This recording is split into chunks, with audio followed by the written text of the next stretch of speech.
On va commencer notre cours du lundi. On est aujourd'hui le lundi 8 juillet. C'est pas tellement un mois où on a envie de travailler. Jamais. Non, au mois de juillet, on a envie d'être à la plage, on a envie de se faire bronzer, on a envie de... Mais bon, il faut bien gagner sa vie, alors on bosse. Très bien. Donc en tous les cas, le cours sera aujourd'hui à la mémoire de monsieur et de madame Caïn. Et on va commencer notre cours, une paracha extrêmement importante avec des messages inimaginables. J'ai hésité, j'avais le choix entre plusieurs 150 milliards de messages possibles. Bon, j'en ai choisi un. Et c'est vraiment un parmi des milliards d'autres, parce que cette paracha, entre autres, mais sérieusement, elle parle même de la vie du Mashiach. À la fin de la paracha, il y a, pour ceux qui sont intéressés, d'Afka ce soir, j'ai un cours en hébreu ici à 7h, on va au Beth Midrash, et on parlera justement de la fin de la paracha qui parle de la vie du Mashiach. Enfin, c'est un cours en hébreu. Et quoi qu'il en soit, moi j'ai choisi une autre Nekuda, plus terre à terre, mais très importante malgré tout. Et on va commencer par une question, puisque comme vous le savez, on commence toujours par une question. D'ailleurs, comment s'appelle l'homme en hébreu? Adam. Et Adam a quelle valeur numérique? 45. Et 45, c'est la valeur numérique de quel autre mot? Ma, qui veut dire quoi? Un homme, c'est celui qui pose des questions. À partir du moment où tu arrêtes de poser des questions, tu n'es plus un homme. Et donc, on va commencer par une question qui est la suivante. Pourquoi Balak, le roi de Moab, s'en prend-il à Israël?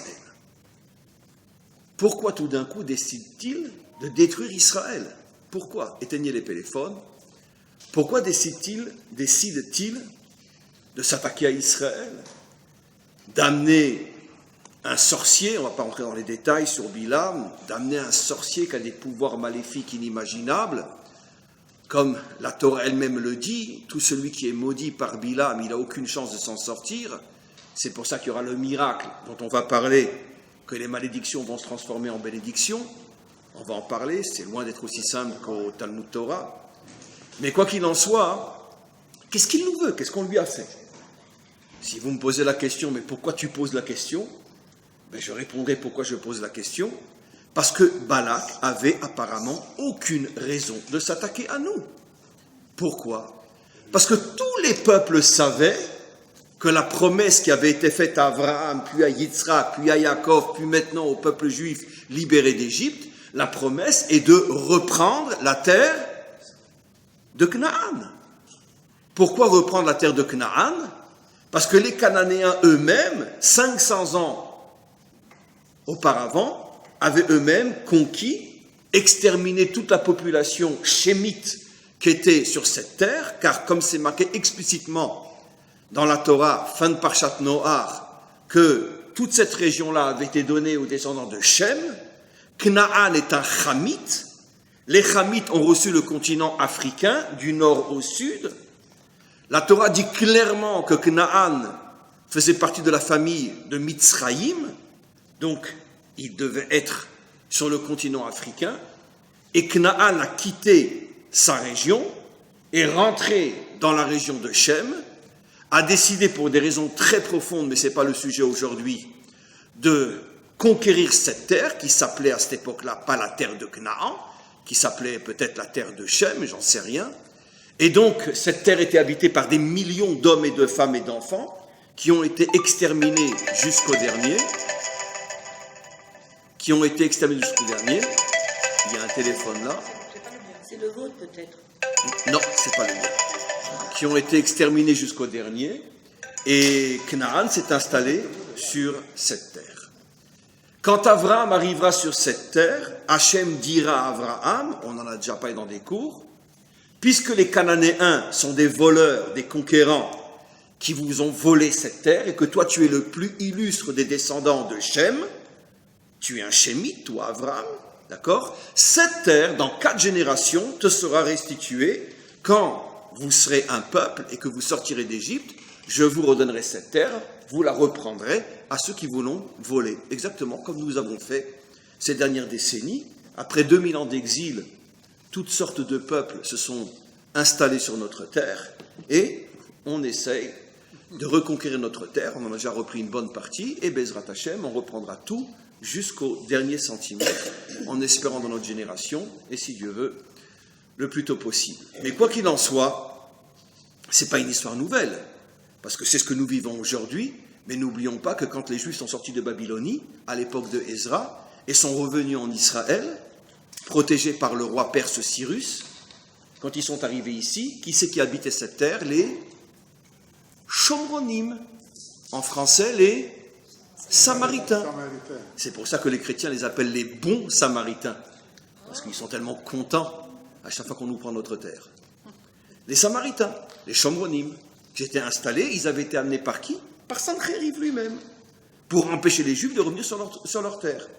C'est exactement ce qui s'est passé il y a à peu près 100 ans, quand les Syriens, les Irakiens, les Égyptiens ont commencé à voir, à la fin du 19e siècle, début du 20e siècle, que les Juifs commençaient à revenir sur leur terre, eh bien, ils ont chassé leur population, généralement ceux qui n'avaient pas la possibilité de se défendre, et ils les ont envoyés aller se faire paître ici, pour empêcher les Juifs de revenir. C'est un phénomène qui se répète depuis des millénaires. Donc en tous les cas, peu importe, maintenant on revient à notre texte, Hachem avait dit à Abraham, tu reprendras la terre de Canaan. Et tous les peuples qui vivaient autour de la terre de Canaan savaient très bien que Israël n'a aucune intention de lever le petit doigt sur un peuple qui n'est pas cananéen. Donc ni les Moabites, ni Édom, on l'a vu la semaine dernière, Moshe demande au peuple de Édom, laissez-nous passer par votre terre, simplement on vous demande de passer, mais il est hors de question même de prendre 1 centimètre de votre terre. Nous, on va d'après la volonté d'Hachem. Hachem nous a dit, cette terre de Canaan est à vous, pas une autre. Donc ni Édom, ni Ammon, ni Moab, qui étaient les grands peuples, qui étaient à la frontière est d'Israël. Tout l'est d'Israël était en haut les Ammonites, au milieu les Moabites, et au sud, la région d'Élat aujourd'hui, Édom. De l'autre côté, c'est la mer. Donc, il n'y a rien à conquérir. Donc, les peuples de l'Est n'avaient aucune raison, parce que tout le monde savait, notre tradition rapporte, Rachi rapporte, que seuls les Cananéens s'étaient préparés au retour d'Israël. Et on ne voit nulle part dans la Torah que les Cananéens vont demander à Bilham de maudire Israël. Pourquoi le roi de Moab? Qu'est-ce qu'on lui a fait? Pourquoi? Pourquoi le roi de Moab? D'où vient cette haine? Qu'est-ce qu'on lui a fait? Alors, il y a encore une fois des messages absolument incroyables qui se cachent derrière cette histoire-là. Et on va commencer, pour répondre, on va commencer par interpréter justement, on va à nos âges sortir de tout ce qu'on a pu entendre au Talmud Torah, malheureusement, sur les malédictions de Bilham qui se transforment en bénédictions. Lui était venu pour nous maudire et finalement, à chaque fois qu'il voulait prononcer une malédiction, elle se transformait en bénédiction. Alors au catéchisme juif, le Talmud Torah, on nous a appris que quoi, qu'il y a eu un miracle et que finalement, il voulait sortir une malédiction et puis elle se transformait en bénédiction. C'est comme ça que on nous a appris encore une fois au catéchisme juif, pardon. Mais c'est une très, très, très, très grave erreur, une très, très, très grave falsification de la Torah, et surtout, ça nous empêche de capter le véritable message qui se cache derrière cela, comme je vais vous l'expliquer. C'est pas que Bilham voulait maudire, et Hachem lui a empêché de maudire, et il a transformé les mots en bénédiction. C'est qu'en vérité, Hachem n'a fait que dévoiler ce qui se cachait au plus profond de Bilham. Bilham, dans son subconscient ou son inconscient, en hébreu dans son Tat-Mouda, au plus profond de lui-même, il avait une admiration incroyable. Mais évidemment, vous avez déjà compris tout le cours, mais laissez-moi le faire quand même. Bilham, dans son fond intérieur, avait une admiration incroyable pour Israël. Et je vais vous le prouver. Mais le problème est, le Hari HaKadosh, par exemple, révèle un secret absolument incroyable. Quand tu vois deux personnes qui se haïssent d'une manière pratiquement irrationnelle, tu n'arrives pas à comprendre comment c'est possible. Qu'est-ce que l'un vraiment a fait à l'autre? Il dit la chose suivante. La haine provient du fait qu'il y en a un qui a mieux réussi que l'autre, et sache qu'au niveau de leurs âmes, ils sont tous les deux du même Shoresh Neshama. Ils sont de la même racine d'âme. Et comme ils sont de la même racine d'âme, chacun d'une certaine manière s'identifie à l'autre. C'est-à-dire que chacun finalement aimerait véritablement être l'autre, puisqu'ils sont de la même racine d'âme. Chacun aimerait être l'autre. Alors celui qui a réussi ne va pas envier celui qui n'a pas réussi. Mais celui qui n'a pas réussi envie celui qui a réussi. Pourquoi? Parce que étant, et lui il n'en est pas conscient, mais étant de la même racine d'âme, d'une certaine manière, au plus profond de lui, il sent qu'il pourrait être l'autre. Il voudrait être l'autre. Et il n'arrive pas à être l'autre. Et quand on a envie d'être quelqu'un, quelque chose et qu'on n'y arrive pas, alors, comme ça devient insupportable, qu'est-ce qu'on fait? On veut le détruire. Pour ne pas constamment avoir face à ses yeux l'image de mon échec. Voilà. Vous comprenez, entre parenthèses, je suis toujours dans des parenthèses là, vous comprenez entre parenthèses que les couples qui se déchirent le plus sont les couples qui sont le plus faits pour être ensemble. Ah oui, mais je sais que ça vous étonne, et malgré nos âges. Et pourtant, je l'ai déjà dit des milliers de fois. Mais le problème, c'est que la vérité, même si tu l'as dit des milliards de fois, c'est tellement contraire à notre conscience, d'accord, que finalement, on n'arrive pas à le croire. Les couples qui se déchirent le plus sont ceux qui sont le plus faits pour être ensemble. Et malheureusement, dans 99% des cas, ils divorcent parce qu'ils n'ont pas compris ce secret. Pourquoi? Parce que qu'est-ce que c'est un véritable couple? C'est la même racine d'âme. C'est plus encore que la même racine d'âme, puisque c'est la même âme. C'est la même âme. Car comme on le sait, toute âme, en haut, a une dimension masculine, une dimension féminine. Quand l'âme descend, Hachem coupe l'âme, la dimension féminine, il la fait dans un corps féminin, la dimension masculine dans un corps masculin, et après, comme par hasard, tout vient d'en haut, ils se rencontrent, d'accord? Voilà, ils sont tous les deux en vacances, ils ne se connaissent pas, et puis tout d'un coup, un s'assoit l'un côté de l'autre, et puis ils commencent à se parler, et puis ils fondent une famille. Voilà. Qu'est-ce que les deux faisaient au Portugal à ce moment-là, au même moment? Parce que Hachem s'est arrangé pour qu'ils soient au Portugal au même moment, qu'il fallait qu'ils se rencontrent, il fallait bien reconstruire l'âme. Très bien, ok. Donc, c'est plus qu'une même racine d'âme, c'est la même âme. Et qu'est-ce qui va provoquer les tensions inimaginables dans le couple? C'est très simple. Quand on ne sait pas gérer le pouvoir, quand il y en a un qui écrase l'autre. D'accord? Pendant des millénaires, c'était l'homme qui écrasait la femme. Depuis à peu près 50 ans, c'est qui écrase qui? C'est la femme qui écrase l'homme. C'est libéré la peau. Très bien. Mais, quoi qu'il en soit, il y a un problème de gestion du rapport humain. Qui a le pouvoir? Et pourquoi, dès qu'il y a une certaine déviation dans l'exagération du pouvoir, ça crée des tensions énormes? Mais parce que, pourquoi toi tu as le pouvoir et moi je ne l'ai pas? Dites-moi franchement, ça vous cause un problème que c'est Bibi qui est Rosh Memchala aujourd'hui? Non, vous s'en fout royalement. Pourquoi? Parce que je n'ai pas envie d'être Rosh Memchala. C'est pas mon truc. D'accord? Mais par contre, si, un exemple très simple, j'ouvre une boutique de prêt-à-porter, d'accord? Et puis juste en face de moi va ouvrir quelqu'un une boutique de prêt-à-porter. Pourquoi ça va me rendre fou? Et parce que je veux réussir dans ce domaine-là. Et Tandou, il fait exactement la même chose que moi, il vend la même chose que moi juste en face de moi. Mais par contre, je n'envie pas quelqu'un à qui je n'ai pas envie de ressembler. Mais dans un couple, si c'est l'homme qui écrase Et que la femme c'est l'homme et l'homme c'est la femme. Elle a un manque terrible. Pourquoi moi j'ai pas le pouvoir que lui il a? Pourquoi on se le partage pas? Pourquoi on n'est pas dans un domaine c'est toi, dans un domaine c'est moi? Pourquoi c'est que toi? Et ça va créer des tensions, une haine inimaginable. Donc Bekitsour, un secret incroyable. Si vous voyez que votre conjoint ne vous supporte pas, dites-vous deux choses. D'accord? C'est votre moitié d'âme, mais vous ne savez pas gérer la relation avec lui. C'est clair. Donc surtout, ne divorcez pas. Parce que c'est comme si vous vous tirez une balle dans la tête. D'accord? La pire des choses qui puisse arriver à un couple, d'accord, c'est que dès le départ, tout va bien. Tout ce que je veux, elle est d'accord. Tout ce qu'elle veut faire, je suis d'accord. On n'a jamais de tension.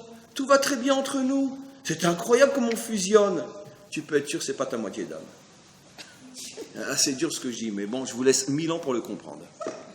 Mais c'est comme ça. Je vous laisse 1000 ans pour le comprendre, mais c'est la vérité. Tu ne peux être en friction qu'avec quelqu'un qui est comme toi. Quelqu'un à qui tu n'as pas envie de ressembler, tu te fous royalement de ce qu'il fait et de ce qu'il est. C'est comme ça que ça fonctionne. On commence à comprendre pourquoi les nations nous aiment tellement. Très bien. On va continuer.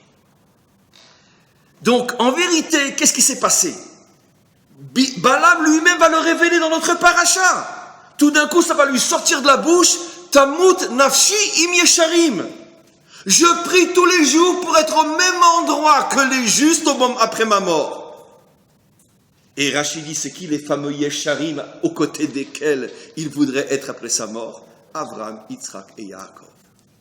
Toute sa vie, Bilam rêvait de pouvoir être à côté d'Abraham, Yitzhak et Yaakov. Et vous allez comprendre pourquoi. Mais comme il n'y arrive pas, au plus profond de lui, il est rempli de bénédictions pour ce peuple. Il l'admire et il l'aime. Mais comme il n'arrive pas à être comme ce peuple, eh bien automatiquement, mon échec me rend fou. D'accord? Et qu'est-ce qui va se passer? Eh bien exactement la même chose, d'accord, qu'une femme devant un miroir. Elle essaie absolument d'être belle. Elle n'y arrive pas. Qu'est-ce qu'elle va faire? Pauvre miroir. Elle va casser le miroir. Là, vous avez tout compris. Vous avez expliqué 4000 ans d'antisémitisme. Ben oui. Comment? Ah, aujourd'hui, on fait une opération esthétique. Voilà. Puis si elle rate, je vous dis pas, c'est encore pire. Mais, voilà. Effectivement. Ce qui est intéressant, c'est que l'opération esthétique, c'est le nouvel Israël, par exemple. Ils se prennent pour nous. Très bien. Mais on en reparlera. Mais quoi qu'il en soit, bon, quand il n'y a pas l'opération esthétique, je suis devant mon miroir, j'essaye par tous les moyens de m'arranger, j'arrive pas, je démolis le miroir. J'en ai marre de me voir moche, je voudrais tellement être belle. Très bien. Eh bien, c'est ça Bilam. Il avait tellement envie d'être comme ce peuple, mais il n'y arrive pas. Eh bien, il va détruire, il veut maudire. Qu'est-ce que fait Hachem? Hachem va nous révéler un secret incroyable. C'est pas qu'il va lui changer les mots. Il va simplement mettre en évidence ce qui se cache dans Bilam. Et de là, le message extraordinaire que nous apprenons en ce qui concerne la haine contre Israël, en ce qui concerne la haine entre deux hommes, en ce qui concerne la haine à l'intérieur d'un couple. Tout celui qui te haït sans raison réelle, parce que tu lui as rien fait, Israël n'a rien fait à Bilam, sache, c'est parce qu'il veut te ressembler, il n'y arrive pas, il ne supporte pas son échec, et c'est pour ça qu'il veut te détruire. C'est comme ça que ça fonctionne. C'est la jalousie, si vous voulez. Alors maintenant, pourquoi? Parce que maintenant, si je reprends l'exemple du couple, je vais aller plus loin. Pourquoi Bilham voulait à ce point ressembler à Israël? Ou dit d'une autre manière, pourquoi n'avons-nous jamais eu de problème avec les Chinois? Pourquoi n'avons-nous jamais eu de problème avec les Japonais? Mais parce qu'ils n'ont aucune envie, ils ne savent même pas ce que c'est un juif. Bon, aujourd'hui, oui, j'exagère, mais c'est récent, hein, que vous voyez maintenant des autobus entiers d'Asiatiques en Israël, ça remonte à 2-3 ans. Pas plus, c'est tout nouveau. Mais jusqu'à 5 ans, un Chinois ne savait pas ce que c'est un juif. Et même s'il savait, il n'a aucune envie d'être un juif. Donc, ils ne peuvent pas avoir quelque chose contre nous. Ils n'ont pas envie d'être comme nous. Tu ne peux être que contre celui à qui tu as envie de ressembler.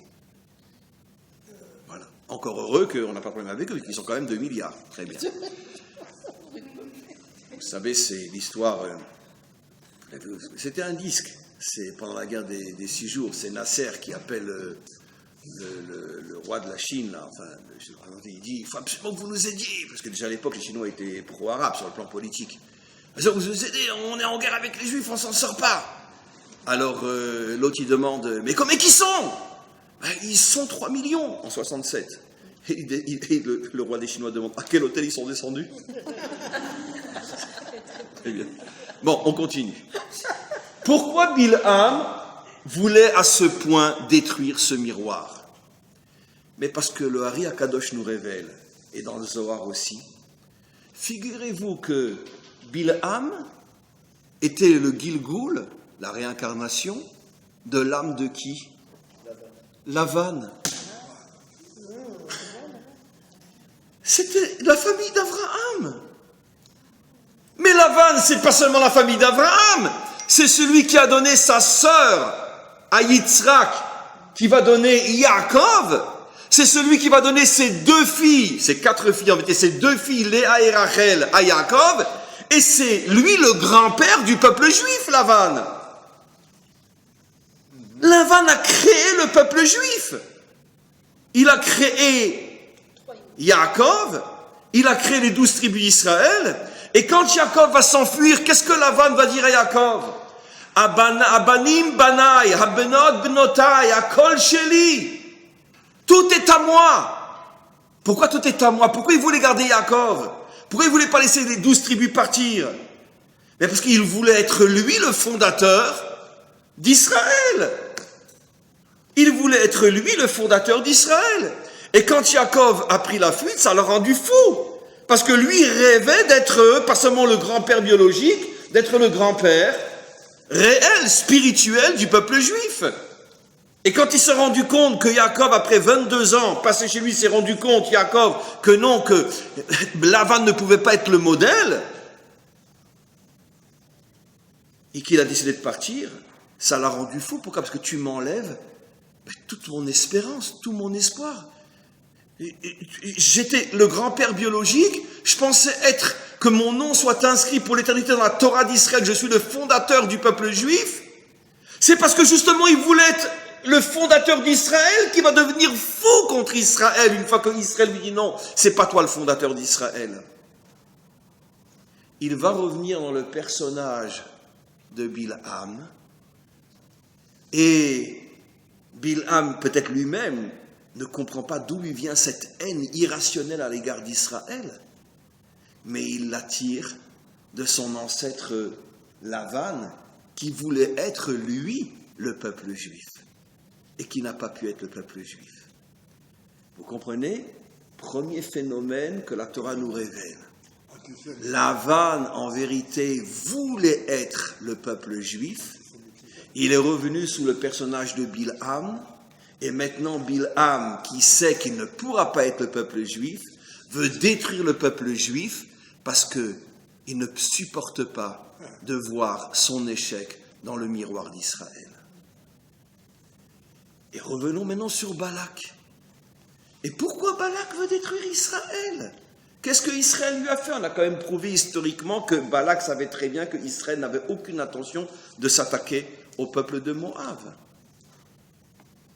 Mais le peuple de Moab a une vieille tradition anti-juive. Et surtout, après que Israël va s'installer sur sa terre, la majorité des guerres que Israël va faire jusqu'à la destruction du 2e temple, c'est contre Moab. Moab est tout le temps en guerre contre Israël. Tout le temps. Le roi David va passer pratiquement 40 ans de sa vie à être en guerre contre Moab. Et à chaque fois, c'est Moab qui déclenche les hostilités. Mais qu'est-ce qu'on lui a fait, mince alors? Qu'est-ce qu'il nous veut? Qu'est-ce qu'il nous veut? Plus encore, nos maîtres nous racontent qu'à l'époque de la destruction du temple, nos maîtres disent que quand les mercenaires, parce que Le roi de Babylone avait bien sûr une armée remplie de mercenaires, tous les peuples de la région. Et quand les mercenaires sont rentrés à Jérusalem, je vous laisse deviner où ils ont été. Là où il y avait de l'argent et là où il y avait des filles. Très bien. Comme n'importe quelle conquête jusqu'à aujourd'hui. Les Moabites, non. Les Moabites sont rentrés dans le temple, ils ont laissé et l'argent et les filles, ils sont rentrés dans le temple, ils sont entrés dans le Kodesh HaKodashim, dans le Saint des Saints. Tout leur kiff était de prendre la Torah d'Israël et de la briser, et de cracher dessus et de faire pipi dessus. Ça veut dire ils ont été mévater, comment on dit mévater en français? Ils étaient prêts à abandonner le plaisir des filles, la fortune qu'ils auraient pu se faire, comme tous les autres, rien que pour avoir le plaisir de souiller la Torah d'Israël. Mais d'où vient cette haine? Mais qu'est-ce qu'ils nous veulent?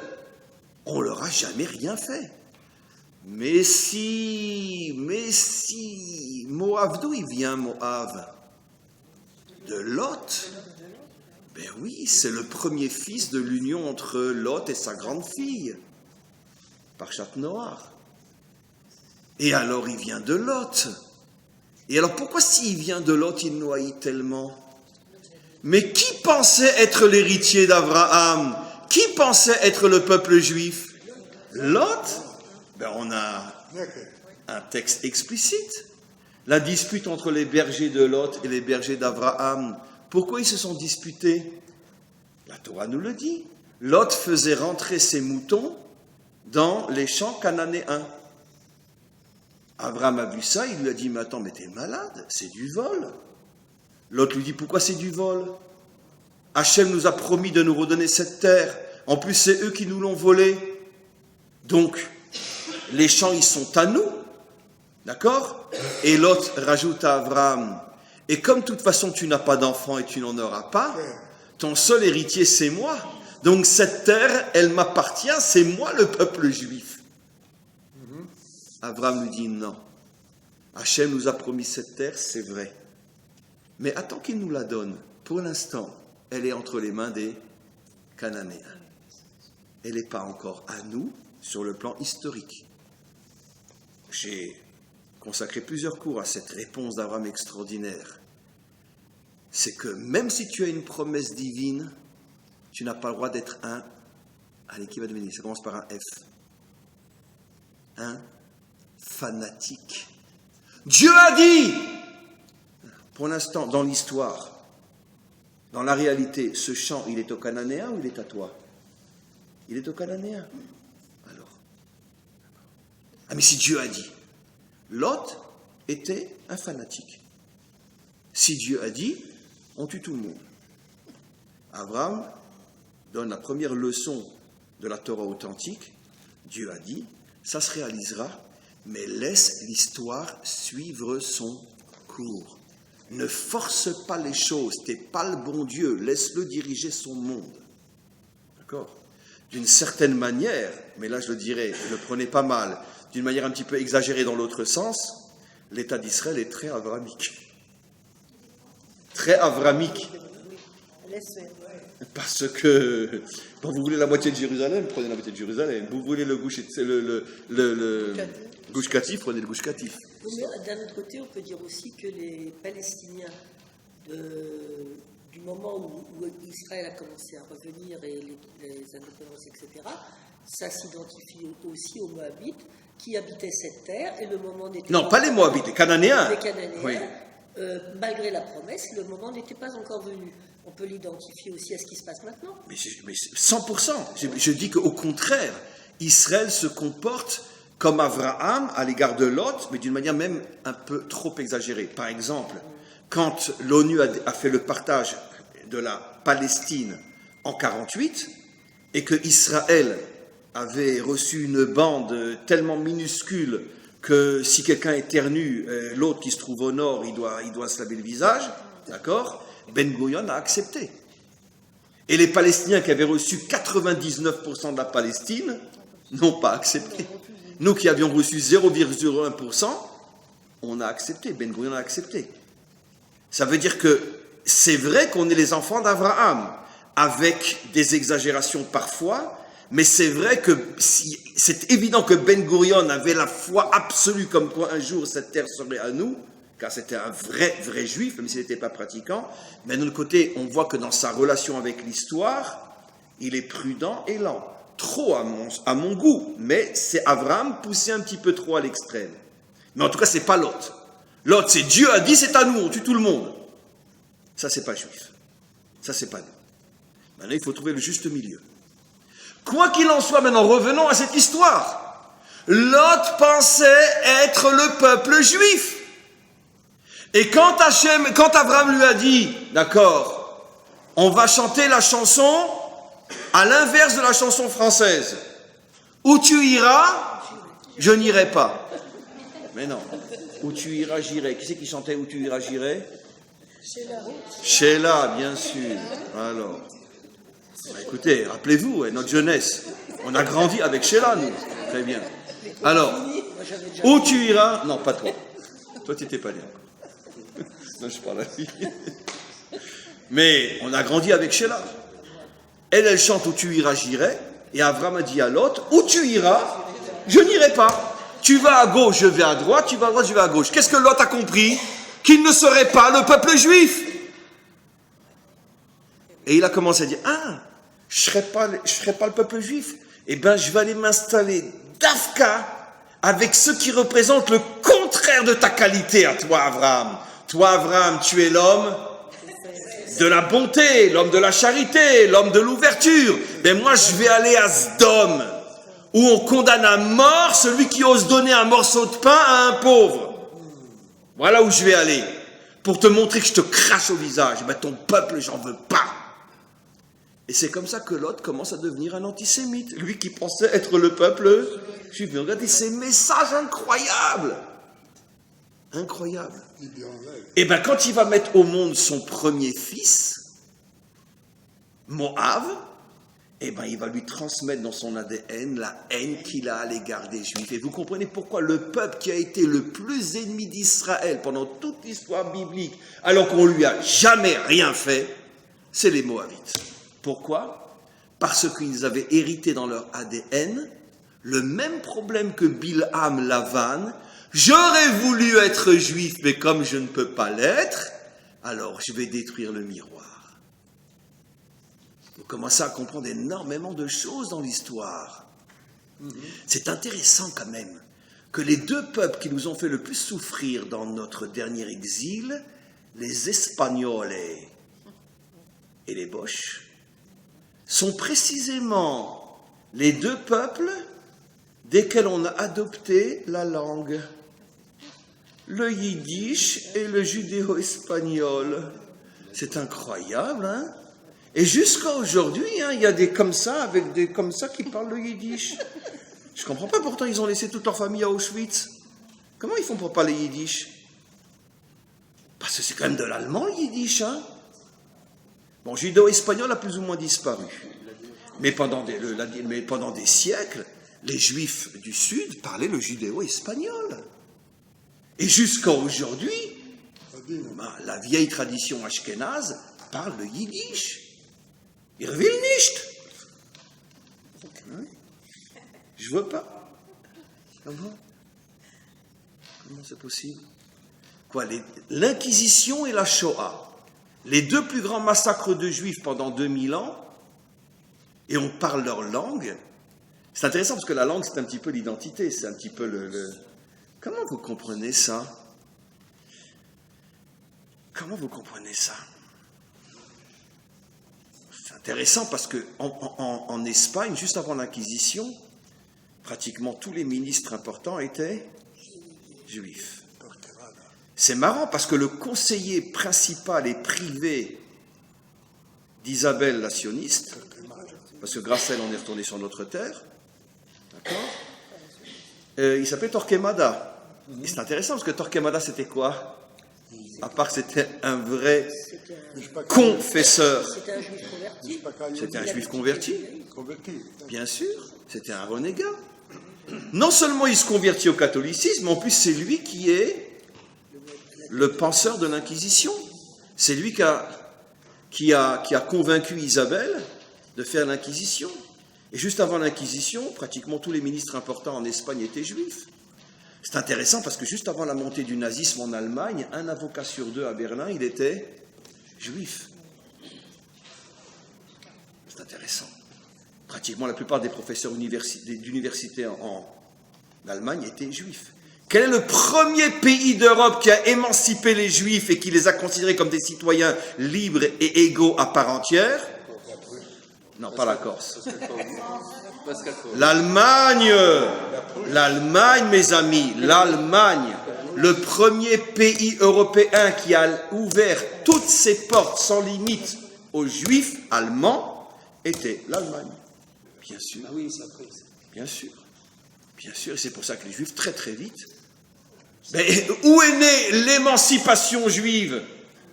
En Allemagne.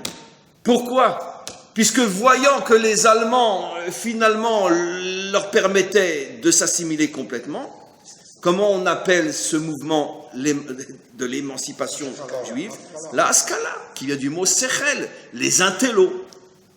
Eh bien, c'est sorti d'Allemagne. Parce que les Juifs en Allemagne jouissaient bon, après des millénaires de ghettos et de persécutions, ils n'en croyaient pas leurs yeux. Mais c'est pas possible. Et puis, où a été très vite le pays où il y a eu le plus de mariages mixtes, où pratiquement 2 Juifs sur 3 se mariaient avec une Allemande? En Allemagne. Donc, au début, les Allemands ont été vraiment très, très, très, très bons avec les Juifs. Mendelssohn Bon, pas dans le sens moral et spirituel, bien sûr. Mendelssohn était allemand aussi. Comment? Le créateur du judaïsme libéral. Mais bien sûr. Mais Mendelssohn était un Allemand, bien évidemment. Le fondateur du judaïsme réformé libéral, c'était un Allemand, bien évidemment. Bon, après, il est parti s'installer en Belgique, mais c'était un Allemand. On force l'admiration et ensuite on force la jalousie. Mais évidemment. Mais le problème c'est que c'est toujours le même problème. Au départ, le peuple allemand a compris que finalement, en permettant aux Juifs de s'intégrer complètement en Allemagne, finalement, on se ressemble. En plus, on parle la même langue. Ça fait des siècles qu'ils parlent le yiddish. Ils parlent comme nous, ils nous ont choisis, nous. Les Juifs ashkénazes ne parlent pas un patois français ou un patois hollandais. Ils parlent un patois allemand. Avant même la libération des Juifs allemands en Allemagne, on parlait le yiddish en Pologne, en Russie et partout. Donc ça veut dire que les Allemands ont commencé à comprendre que finalement ce peuple-là nous ressemble énormément. Donc au début, ils ont ouvert toutes leurs portes. Mais après, l'amour s'est transformé en haine. Je dis toujours une autre chose, mais parce que des fois, vous savez, c'est ma phrase que je dis ces derniers temps, des fois je dis à Hachem, cache-toi, t'es trop clair, tu vas nous enlever notre libre arbitre, c'est pas possible. C'est quand même incroyable que, dites-moi, Hitler était allemand? Autrichien. Et Herzl? Autrichien aussi. Quoi? Du même peuple va sortir celui qui veut nous détruire et celui qui va nous reconstruire? C'est incroyable. Donc ça confirme vraiment ce cours. C'est incroyable. Finalement, Herzl, bien avant Hitler, parle de la reconstruction d'Israël, alors qu'il avait 1 milliard de chances de sortir d'Allemagne et pas d'Autriche. Le destructeur d'Israël va sortir d'Autriche, comme par hasard du même endroit d'où sort celui qui parle de la reconstruction d'Israël. Bon Dieu, cache-toi, je t'en supplie, arrête, tu vas nous enlever notre libre arbitre. C'est trop clair. C'est trop clair. Donc par tous les moyens du monde, qu'est-ce que cette parole nous fait comprendre? Ne te haïs que celui qui aurait voulu t'aimer, mais qui n'a pas réussi à t'aimer. Ça fait beaucoup de monde quand même. Comment? On n'a pas les Chinois, grâce à Dieu, c'est quand même 2 milliards. On n'a pas les Chinois. C'est quand même 2 milliards. Mais c'est comme ça que ça fonctionne. Bien sûr. Parce qu'aujourd'hui, effectivement, ils sont de plus en plus occidentaux, donc ça risque de... Il étudie le Talmud. Il étudie déjà. Il étudie, dans les écoles privées, ils étudient le Talmud. Mais, bon. Alors maintenant, c'est pas fini. Oui. Mais comment vous avez deviné que c'est ce que j'allais dire? Nos maîtres nous disent, c'est la suite du cours, si tu prends le nom Balak et le nom Bilam, qui se sont associés pour détruire Israël, alors que, vu de l'extérieur, ni l'un ni l'autre avaient des raisons de vouloir détruire Israël, vu de l'intérieur, on a expliqué qu'il n'y avait qu'eux qui pouvaient détruire Israël, parce qu'ils avaient un amour brisé. Je reviens à l'histoire du couple. Plus le couple va se déchirer, plus ils se sont aimés à la folie. Parce qu'un couple qui ne s'est jamais aimé, bon allez, on divorce, c'est pas de problème, on divorce, mais ça se fait dans la bonne entente, quoi. Mais les couples qui vont se massacrer, c'est les couples qui se sont énormément aimés. Et quand cet amour ne marche plus, eh ben, il se transforme en haine. Donc on a expliqué d'où vient la haine de Bilham et de Balak, parce qu'ils pensaient chacun des deux être le peuple juif. Alors nos maîtres nous disent, tu prends Balak, tu prends Bilham, tu mets les deux noms ensemble, et tu as toutes les lettres du mot Amalek. Et comme par hasard, Bilham va parler d'Amalek à la fin de la paracha. Le mot Amalek va revenir. Tiens, alors, on a compris pour Bilham, on a compris pour Balak. Pourquoi Amalek nous en veut tellement? Mais qu'est-ce qu'on lui a fait, Amalek? On vient à peine de sortir d'Égypte, au lieu que ce soit les Cananéens qui nous attaquent, après la traversée de la mer, c'est Amalek. Mais on lui a rien fait, Amalek, on ne sait même pas qui c'est. Si, on sait qui c'est. En plus, on sait très bien qui c'est, puisqu'il est de notre famille. C'est qui, Amalek?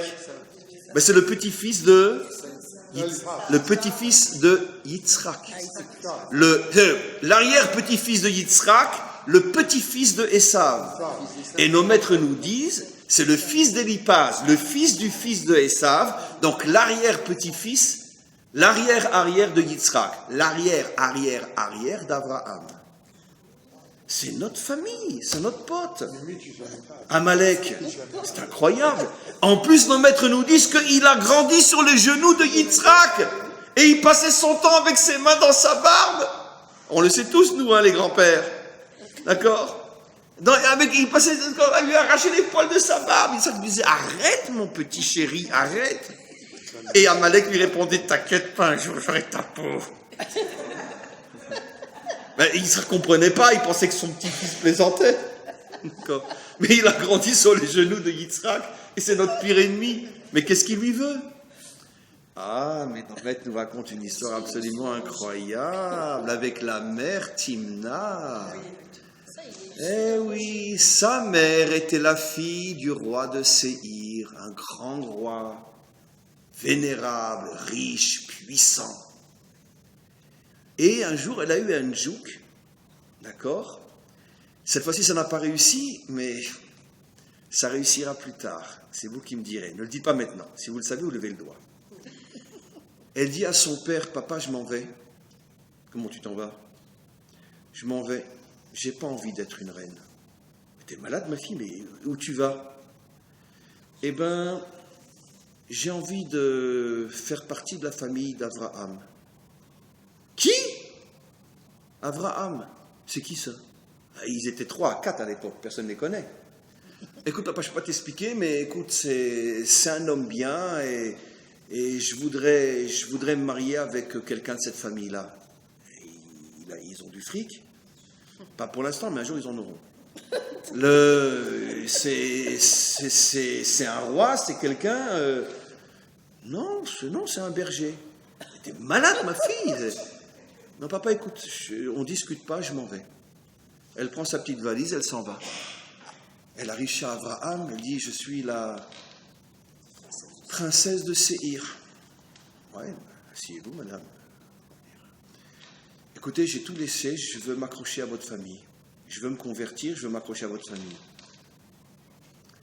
Abraham la regarde, il a du roi à Kodesh, il ne la sent pas. Il dit, écoutez, je suis très très occupé, là on vient de m'appeler, j'ai un rendez-vous, là je reviens. Elle attend, elle voit qu'il ne revient pas, elle s'en va chez Yitzhak. Il lui raconte la même histoire, voilà, écoutez, je suis la fille de Séhir, je suis venu pour me convertir et je vous avoue franchement, j'aimerais bien me marier avec quelqu'un d'entre vous. Oh là là là là, mais j'ai loupé mon rendez-vous, excusez-moi, là, tout de suite j'envoie un WhatsApp. Elle va chez Yaakov, même chose. Elle va même chez Esav. Esav lui dit, excusez-moi, j'ai un rendez-vous. Même Esav n'en veut pas. Alors elle va chez Élipaz. Élipaz, le fils de Esav, qui était un grand débauché. Le fils de Esav.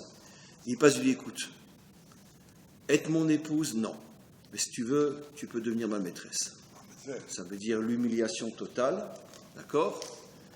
Et même pas son épouse, à Éliphaz, sa maîtresse, quand il a 5 minutes par-ci par-là.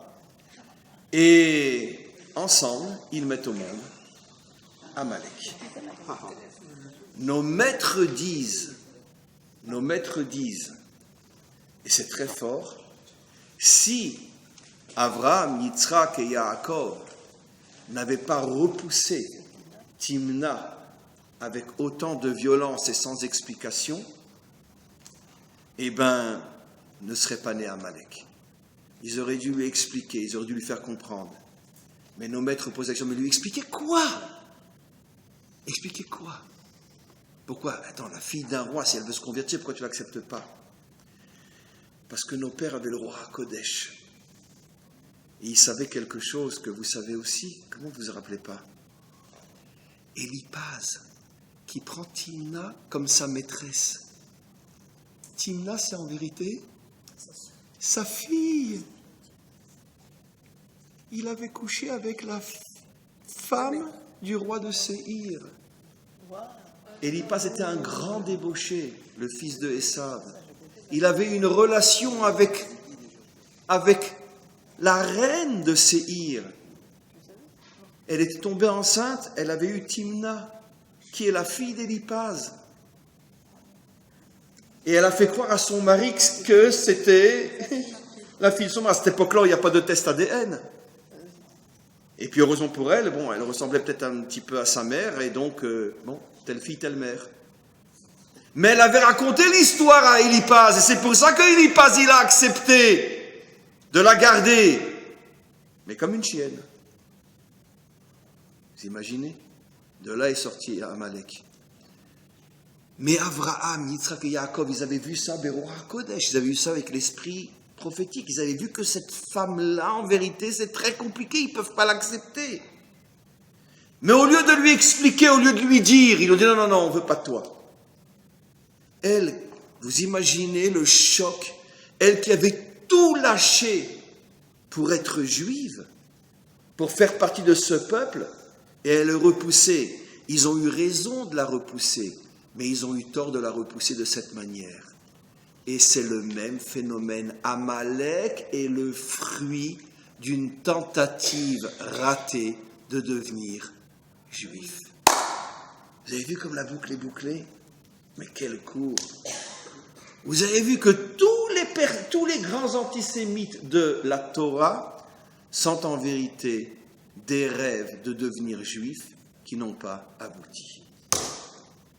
C'est incroyable. Incroyable. Incroyable. Comment? Eh bien, vous comprenez exactement. Maintenant, quelque chose qui est tellement simple que j'ai presque honte de le dire, tellement c'est simple. Pourquoi les Chinois? Pourquoi les Hindous? Pourquoi les Asiatiques? Pourquoi les Africains? Pourquoi tous ces peuples-là n'ont rien contre nous? Pourquoi?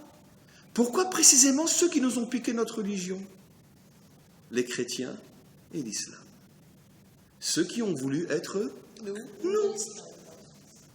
Mais l'islam, moins malgré tout que les chrétiens. J'explique. L'islam n'est pas anti-Torah. L'islam est anti-sioniste. On va expliquer. C'est pas pareil. Ils n'ont jamais détesté les Juifs en tant que tels. Quel est l'un des pays jusqu'à aujourd'hui où les Juifs vivent? Un pays de dictature, bien évidemment, on ne parle pas de l'Amérique. Un pays de dictature où les Juifs vivent en toute liberté? L'Iran et la Turquie. L'Iran et la Turquie. Et pas plus heureux aujourd'hui qu'un Juif en Turquie. J'ai suffisamment d'élèves en Turquie pour vous le dire. Pas plus heureux qu'un Juif en Turquie. Et en Iran. À Simchat Torah, ils dansent dans la rue avec le Sefer Torah et le Talit, et leurs voisins musulmans tapent dans les mains et chantent avec eux.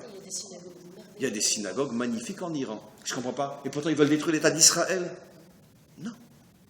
L'islam, a eu aussi ses périodes de pogrom, bien sûr. J'imagine que vous avez besoin d'argent.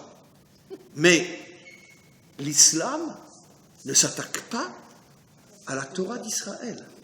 Elle s'attaque à la nation d'Israël. Enfin, Mahomet, dans son temps, il s'est attaqué quand même aux Juifs de Caïbar. Il a tout. Mais pas parce qu'ils étaient juifs, parce qu'il qu'il s'est a voulu attaqué. prendre leur place, ils ne l'ont pas reconnu. Oui, parce qu'il a décapité tous ceux qui n'ont pas reconnu. Ouais, Pas parce qu'ils étaient juifs. Les chrétiens s'attaquent aux juifs parce qu'ils sont juifs. Mahomet s'est attaqué à tous ceux qui ne l'ont pas reconnu. Et les juifs faisaient partie. Mais ce n'était pas parce qu'ils étaient juifs. C'était parce qu'ils étaient contre lui. C'est pas pareil. Et la preuve, c'est qu'il a décapité beaucoup plus de non-juifs que de juifs. D'abord parce qu'ils étaient plus nombreux, les non-juifs contre lui, que les juifs. Par contre, c'est incroyable. Quand je dis christianisme, bien sûr, il faut nuancer tout ce que je dis, mais je parle au niveau de la grande image. Le christianisme est la seule religion au monde, depuis qu'Israël est né, qui a tenté de se faire appeler le Nouvel Israël.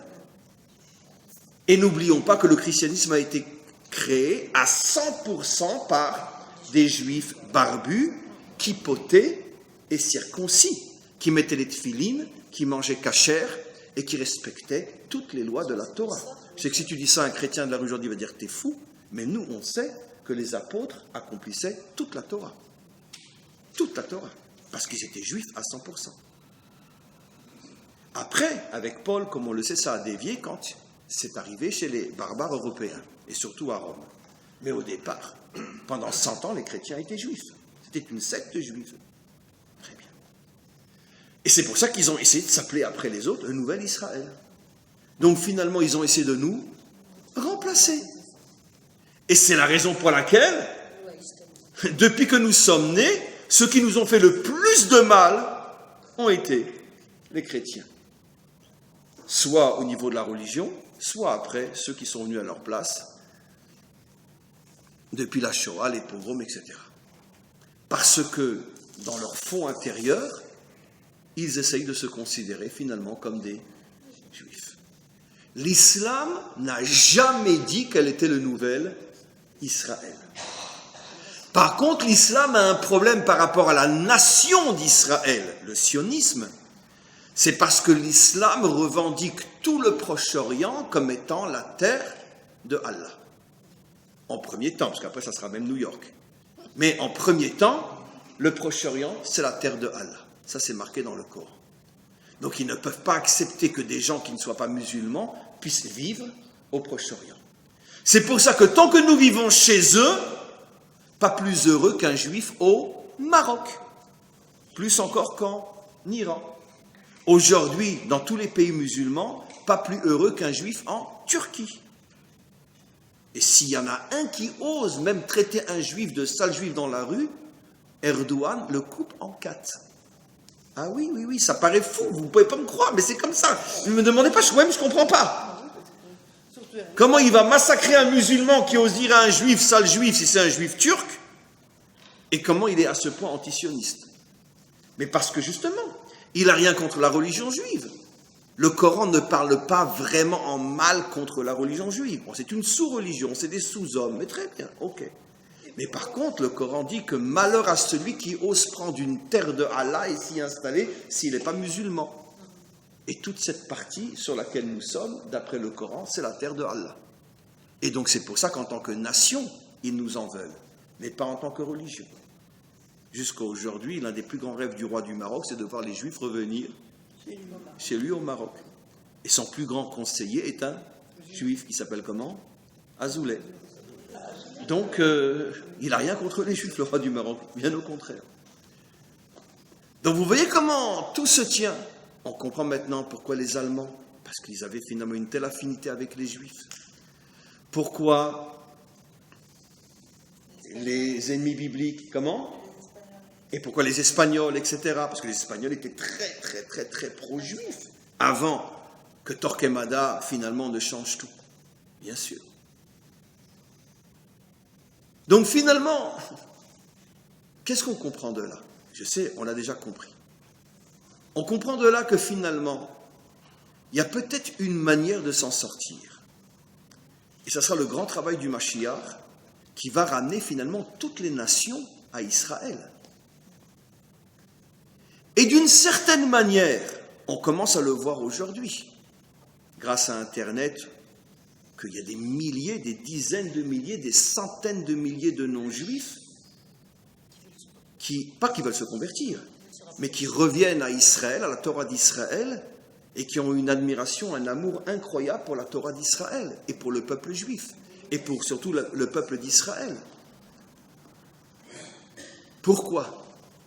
Parce qu'en vérité, tout notre travail à nous, c'est de leur faire comprendre que oui, ils ont une place à nos côtés. Ça veut dire qu'à partir du moment où on veut être capable de faire comprendre aux nations que même si on est un peuple différent des nations, nous ne sommes pas un peuple qui excluons les nations, mais au contraire, on est un peuple dont finalement le rêve est ce que disent nos prophètes, qu'un jour Dieu sera roi sur toute la terre, en ce jour son nom sera un, et il sera un, comme les prophètes l'ont expliqué, que toutes les nations vont se réunir avec Israël pour reconnaître Hachem et l'appeler le Dieu un. Quand les nations vont comprendre que finalement, dans notre mission, elles ont une place, et que Israël n'a pas été choisi pour être un peuple qui a un projet qui ne le concerne que lui, mais le projet d'Israël, c'est un projet universel, celui de reconstruire l'humanité tout entière et les 70 nations. Quand les nations comprendront, grâce à ces dévoilements de la Torah, à ce moment-là, ils ne briseront pas le miroir, puisqu'au contraire, ils se trouveront très très beaux dans le miroir. Et moi, personnellement, c'est ce que je dis constamment. Quand un élève non-juif vient et me dit « Rav, je voudrais me convertir », je lui dis « Mais qu'est-ce que tu as besoin d'être juif ? Tu n'as rien à prendre et rien à envier chez nous. Tu es aussi bien que moi tout en étant non-juif. » Et je vous promets que je le crois. Et c'est pas stable. Tu n'as aucune raison de te convertir. S'il me dit « Écoutez, je me fous de ce que vous me dites, je me convertirai », je lui dis « Tu as tout compris. » Mais dans un premier temps, je lui dis la vérité. Un juif n'est pas mieux que toi. Nous, on a notre mission, toi, tu as ta mission. Et ensemble, on va construire un monde meilleur. Toi en tant que non-juif et moi en tant que juif. Toi avec ton approche et moi avec la mienne. Comme un homme, c'est pas une femme et une femme, c'est pas un homme. On sait très bien qu'un homme qui veut être une femme et une femme qui veut être un homme, on sait ce que ça devient aujourd'hui. Donc, je t'ai pas demandé de devenir juif. Parce qu'en vérité, un non-juif, comme vous le savez tous et toutes, ne peut en aucun cas devenir un juif. S'il le devient, c'est que c'était forcément une âme juive perdue. Donc en vérité, un non-juif ne se convertit pas. C'est tout simplement une âme juive qui revient. Donc si tu es vraiment un vrai non-juif, tu vas pouvoir te réaliser et te construire à mes côtés et moi à tes côtés, et tous ensemble, on va construire un monde meilleur. Et aujourd'hui, plus que jamais, c'est le discours qu'on doit tenir, parce qu'aujourd'hui, le monde est devenu un village où tout le monde est au courant de tout ce qui se passe chez tout le monde. Et donc, il faut aujourd'hui commencer à avoir cette approche de reconstruction du monde en comprenant que finalement, personne n'est meilleur que l'autre, chacun a une mission, chacun a une place, et tous ensemble, comme dans une armée. Est-ce qu'on va oser dire que les tankistes sont meilleurs que les aviateurs ? Désolé. C'est sûr que les aviateurs chez nous font un travail extraordinaire, mais d'un autre côté, on ne peut pas mettre fin à une guerre sans aussi rentrer dans le pays ennemi et s'y trouver aussi. On le sait très bien, qui mieux que nous le savons depuis 70 ans, même si on a l'une des meilleures aviations du monde, on n'a jamais gagné une guerre uniquement avec des avions. Il faut que nos soldats rentrent au Liban ou rentrent là où ils doivent rentrer, parce qu'il faut malgré tout un contact de l'intérieur. Donc les avions ne peuvent pas dire on est meilleur que les tankistes, parce qu'ils ne peuvent pas terminer la guerre avec les avions. On a besoin des tanks, et on a besoin des commandos, et on a besoin des soldats aussi. Donc chacun a sa mission, il n'y en a pas un qui est meilleur que l'autre, on a besoin de tout le monde. Et pour terminer, pour revenir une phrase à quelque chose de beaucoup, beaucoup plus concret, pour que vous emportiez aussi quelque chose de très clair dans la poche, si vous avez un problème avec quelqu'un dans la vie, la famille, un enfant, une femme, un mari, un parent, un voisin, et que vous n'arrivez pas à comprendre, ça vous semble irrationnel. Sachez qu'en vérité, vous et lui, vous faites partie de la même racine d'âme. Et tout le problème vient d'une difficulté à gérer la relation de manière à ce que chacun se sente bien avec l'autre. Et de là viennent les problèmes. Ça, c'est la clé. Amen, vechen yeratzon.